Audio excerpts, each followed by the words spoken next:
Hello, you're watching World Talks on TVP World. My name is Sasha Farbach. Now, the race for peace in Ukraine has entered a high-stakes, fast-moving phase. Now, Kyiv has agreed to the core terms of a U.S.-brokered plan, but Moscow remains on the sidelines, leaving the fate of the deal uncertain. The European leaders, including Italy's Prime Minister Giorgia Meloni and Finland's President Alexander Stubb, have emerged as key Trump whisperers, seeking to influence the process and ensure Europe's voice is heard.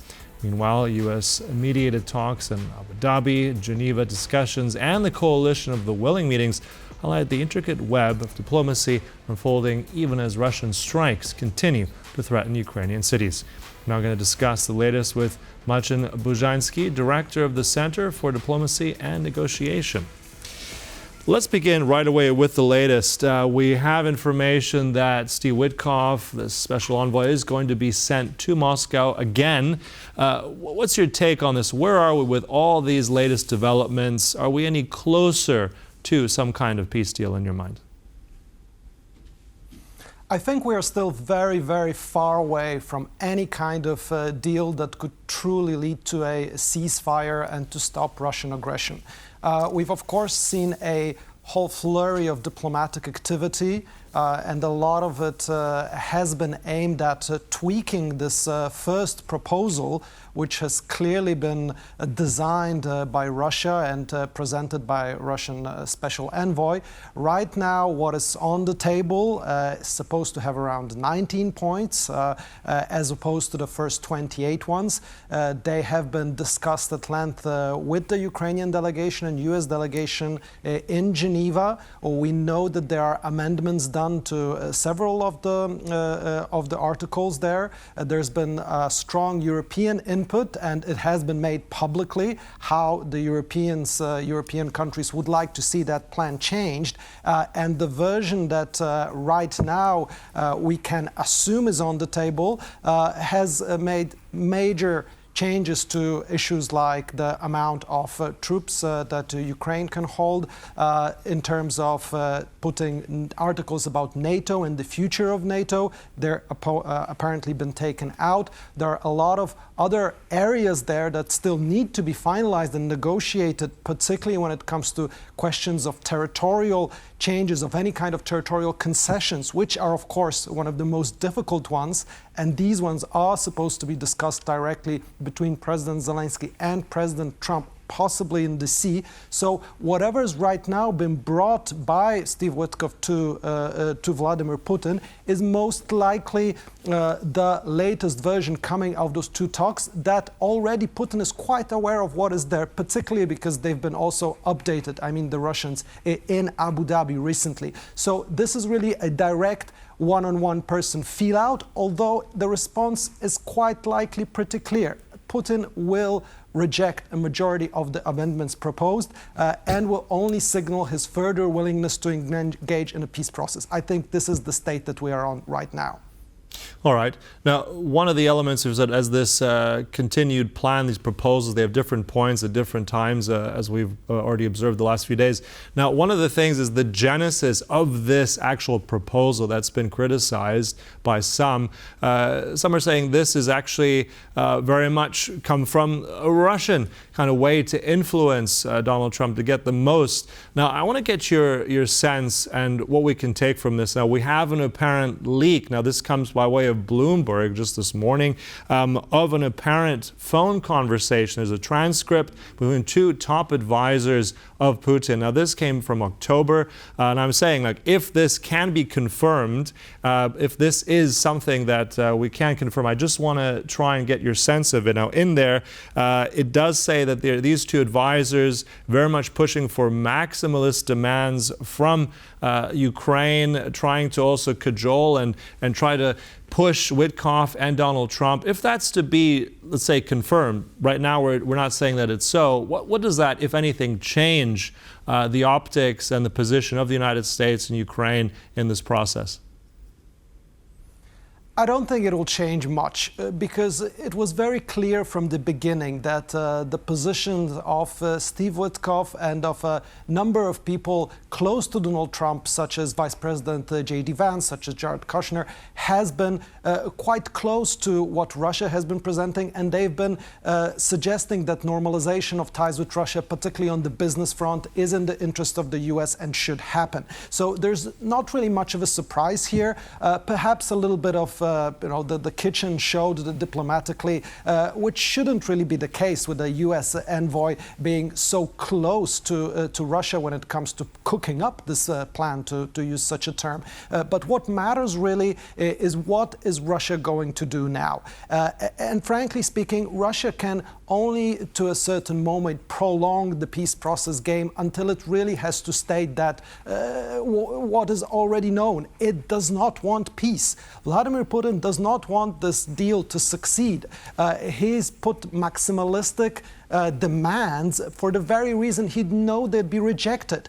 Putin wants to press on. He knows that this will be rejected. So this whole process, as it is right now, it can be prolonged, but is destined for failure, unless there's a change in the White House and the willingness to see through Putin's tactics and put real pressure. Now, it's doubtful that this can happen, but there is still a chance. In the middle of it, we've got the Europeans. And here we need a double-ended game. On one hand, we need a very strong diplomatic engagement, which the Europeans have been doing with the Trump administration, to showcase that they'll be willing to even to go to difficult, hard compromises. For instance, when it comes to Russia's responsibility for war crimes, for instance, when it comes to the financial aspect of reconstructing Ukraine, but that there are also certain red lines that will not be crossed. And Europe here will stand very firmly on the fact that there has to be staunch security guarantees strong enough to prevent any further aggression from the Russian side. And there cannot be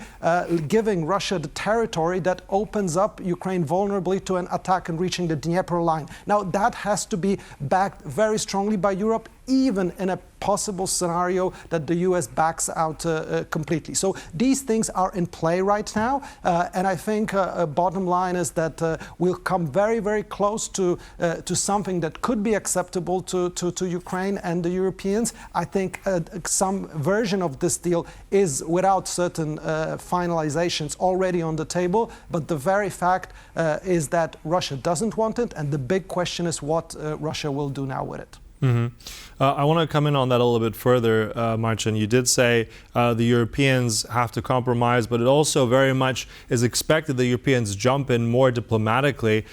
We have two European leaders in particular, Italy's Prime Minister, Ms. Meloni, and also the President of Finland, Mr. Stubb. I mean, considered as some might liken them to Trump whisperers, they have the ear of the president in the White House. There was that call just a few days ago where they all spoke with him. How much are they in play in this? How significant are they in trying to then be intermediaries for Europe? Is this something that can affect his judgment in some way? He seemed in some cases, we've seen the meetings in the past, quite warm to these two individuals. Do they have some sway in this? Are they the key people in this? I think right now in Europe we have all hands on deck. So it's really using the resources, the advantages that can be galvanized in any area and in any way and by any person. So here, of course, the so-called Trump whisperers, as the mentioned Meloni and Stubb, will be important, and they will engage with President Trump. The Secretary General of NATO, Mark Rutte, is another important figure. He's known to have Trump's ear. Trump likes him. So we can see their activity definitely going on quite strongly, quite intensively. But we're also going to see more allies such as France, such as UK, putting a very strong diplomatic effort, as we've seen yesterday with the Coalition of the Willing meeting, first one with the United States present, to back up the security guarantees, to exert also pressure on the economic side when it comes to Russian assets, when it comes to reconstruction of Ukraine, and extremely importantly, that a majority of European countries can show that they have Zelensky's back, that they're willing to sit down, negotiate with him, that they are willing to back him with his meetings and his discussions with President Trump, but also very importantly that Ukraine is part of European security, and that this deal or any kind of deal with Russia directly affects European security, NATO security, and it cannot be achieved without Europe's engagement and Europe's consent. I think this was an extremely clear message that has been put to all the players and especially to the White House, so we have to take into consideration that. Another element that we have to see, there's also an internal political game going on right now within the US administration and broadly US government. Steve Witkoff and Jared Kushner is one side of the equation here, but we also have Marco Rubio and the State Department, and he's also the National Security Advisor who has been trying to build up his position in this process. We also have the Pentagon here and the military, who's much more sympathetic to the Ukrainian cause and who's very worried about this deal that is being proposed. And we also have the Congress, which majority of backs Ukraine here and thinks that it's really scandalous that it's a Russian proposal that's been put forward as American. So Donald Trump is aware of this, and he's going to have to balance out this situation as well, and that could play to the benefit of Europe and Ukraine at this point to try to come to a proposal of a deal that could be acceptable for Europe and Ukraine, and something that would really put the ball fully in Russia's court on the diplomatic front, because de facto it is, again I will say this, in Russia's court. It is Russia who is the aggressor. It is Russia who can decide that it wants peace and it wants to stop this aggression.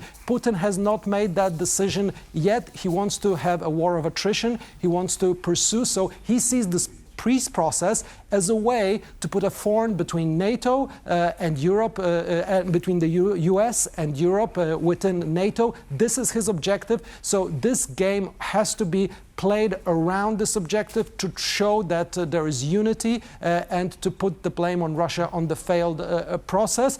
But in the end, there is always a slight chance that something positive could come out. And on the other hand, this will not be the decision to be with Putin, but with Donald Trump, because he's the one who can really make the decision to put enough pressure on Russia to make it sign a deal that could truly be a just one. All right, so it does seem to be there's going to be a lot of hard decisions and a lot of spinning plates still before we get anywhere. But look, thanks for that comprehensive analysis. Marcin Bużański, thank you so much. Thank you. And thank you for watching. That concludes World Talks, but stay right here. There's more on TVP World, so don't go away.